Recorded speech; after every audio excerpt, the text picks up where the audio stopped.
Latar belakang. Aliran Mu'tazilah adalah suatu golongan yang membawa persoalan-persoalan teologi yang lebih mendalam daripada persoalan yang dibawa oleh kaum Khawarij dan Murji'ah. Dalam pembahasan, mereka banyak menggunakan alat dan akal sehingga mereka mendapat nama kaum rasionalis Islam.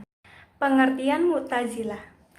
Secara etimologi, kata Mu'tazilah berasal dari kata itizala, yang artinya menunjukkan kesendirian, kelemahan, keputusasaan, mengasingkan diri.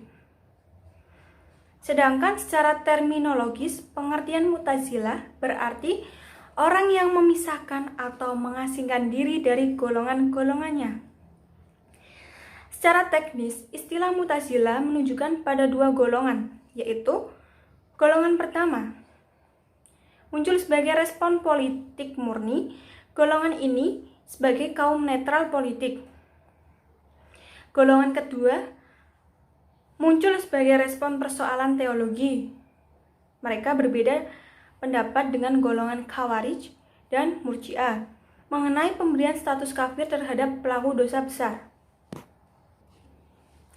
Menurut Ahmad Amin, Mu'tazilah adalah golongan yang membawa persoalan-persoalan teologi yang lebih mendalam dan bersifat filosofis daripada persoalan-persoalan yang dibawa kaum Khawarij dan Murji'ah.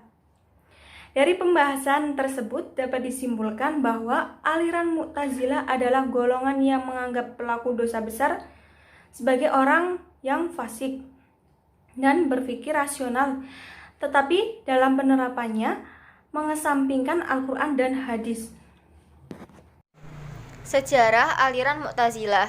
Sejarah munculnya aliran Mu'tazilah muncul di kota Basra atau Irak pada abad kedua Hijriyah atau tahun 105 sampai 110 Hijriyah, tepatnya pada masa pemerintahan Khalifah Abdul Malik bin Marwan dan Khalifah Hisham bin Abdul Malik yang dipelopori oleh Wasil bin Atta al-Makhzumi al-Ghazal. Beliau berpendapat bahwa Muslim yang melakukan dosa besar berarti fasik, sehingga awal kemunculan aliran Mu'tazilah dikarenakan adanya perselisihan antar guru dan murid, yaitu Imam Hasan al-Basri dan Wasil bin Atta terkait status dosa besar.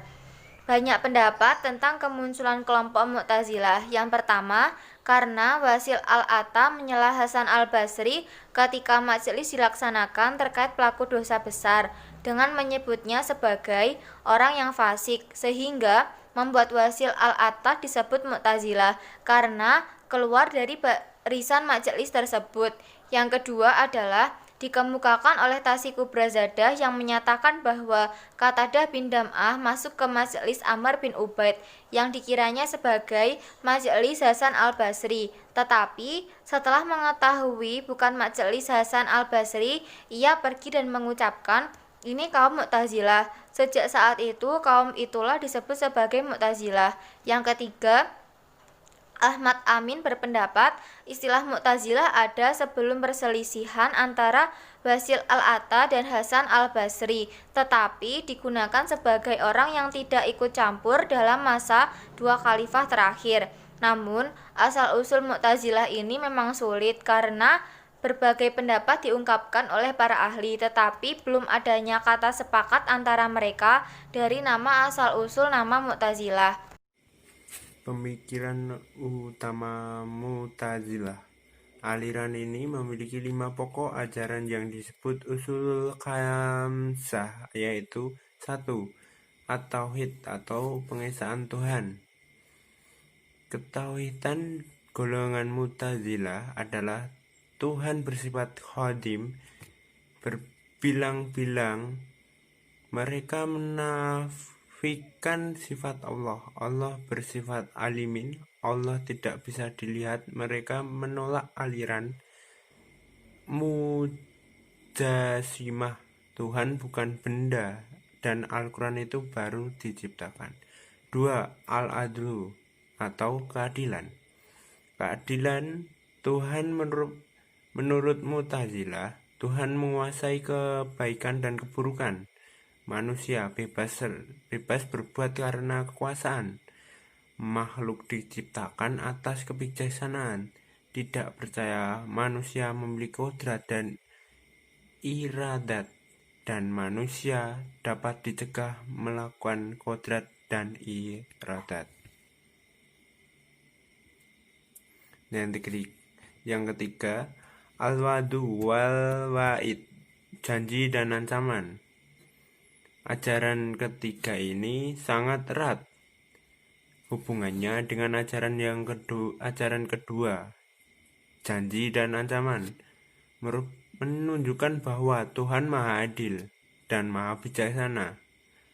Tuhan tidak akan melanggar janjinya sendiri, yaitu dengan memberi pahala surga bagi orang-orang yang berbuat baik dan mengancam dengan siksa neraka atas orang-orang yang durhaka. Hal ini sesuai dengan prinsip keadilan siapapun berbuat baik akan dibalas dengan kebaikan, dan siapapun yang berniat jahat akan dibalas dengan siksaan yang sangat pedih. Nomor 4, al-manzilah bain al-manzilatain, tempat di antara dua tempat. Adapun pokok ajaran ini adalah bahwa mukmin yang melakukan dosa besar dan belum tobat, maka ia bukan lagi mukmin atau kafir, tetapi fasik. Pelaku dosa besar tidak dapat dikatakan mukmin secara mutlak, karena keimanan menuntut adanya kepatuhan kepada Tuhan. Tidak cukup dengan pengakuan dan pembenaran saja, maka berdosa besar bukanlah kepatuhan melainkan kedurhakaan.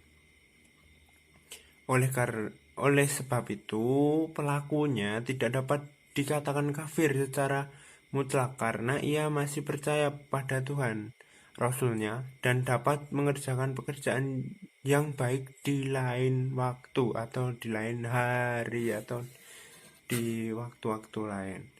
5. Amar ma'ruf nahi munkar, atau menyuruh kebaikan dan melarang keburukan.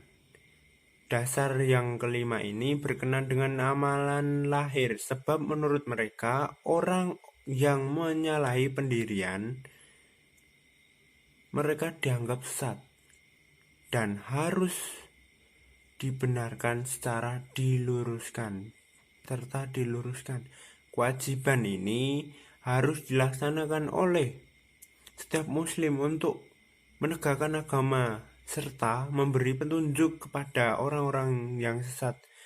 Mereka berpegang kepada ayat Tuhan dalam surat Al-Imran ayat 104. Selanjutnya adalah cabang aliran Mu'tazilah beserta pemikirannya. Yang pertama adalah Wasil bin Atta. Pemikiran beliau adalah mukmin yang berbuat dosa besar dihukumi tidak mukmin dan tidak pula kafir, tapi fasik mengenai perbuatan manusia dan sifat Allah. Yang kedua adalah Abu Husail al-Allaf. Pemikiran beliau adalah Abu Husail menolak sifat-sifat Tuhan tentang kemampuan akal dan kewajiban sebelum datangnya wahyu, dan tentang kebebasan manusia dalam kemampuan dan perbuatannya untuk melakukan yang baik dan yang buruk. Yang ketiga adalah Al-Jubaik. Pemikirannya adalah yakni mereka mengutamakan akal dalam memahami dan memecahkan persoalan teologi. Yang keempat adalah Az-Zamakhsyari. Dalam pemikirannya ia banyak menyusun kitab tafsir. Beliau juga menyusun buku tentang balaghah, bahasa dan lainnya. Yang kelima adalah Muammar bin Abbad. Beliau mengatakan bahwa Tuhan hanya menciptakan benda-benda materi. Adapun al-arad atau accidents, sesuatu yang datang pada benda-benda, itu adalah hasil dari hukum alam.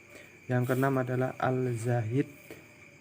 dijumpai pada naturalisme atau kepercayaan akan hukum alam yang oleh kaum Mu'tazilah disebut sunnah Allah, menjelaskan bahwa perbuatan-perbuatan manusia tidaklah sepenuhnya diwujudkan oleh manusia itu sendiri, melainkan ada pengaruh hukum alam. Yang ketujuh adalah Bisya al-Mu'tamir. Ajarannya yang penting menyangkut pertanggungjawaban perbuatan manusia. Seseorang yang berdosa besar kemudian bertaubat lalu mengulangi lagi perbuatan dosa besar akan mendapatkan siksa ganda meskipun ia telah bertaubat atas dosa besarnya yang terdahulu. Yang kedelapan adalah Abu Musa al-Mudrar. Al-Mudrar dianggap sebagai pemimpin Mu'tazilah yang sangat ekstrim karena pendapatnya yang mudah mengkafirkan orang lain. Menurut Syahirstani, ia menuduh kafir semua orang yang mempercayai kekadiman Al-Quran. Ia juga menolak pendapat bahwa di akhirat Allah Subhanahu wa taala dapat dilihat dengan mata kepala. Yang kesembilan adalah An-Nazam. Pendapatnya yang terpenting adalah mengenai keadilan Tuhan karena Tuhan itu maha adil. Ia tidak berkuasa untuk berlaku zalim. Yang ke-10 atau yang terakhir adalah Hisham bin Amr al-Fuwati, berpendapat bahwa apa yang dinamakan surga dan neraka hanyalah ilusi, belum ada wujudnya sekarang. Alasannya adalah tidak ada gunanya menciptakan surga dan neraka sekarang karena belum waktunya orang memasuki surga dan neraka.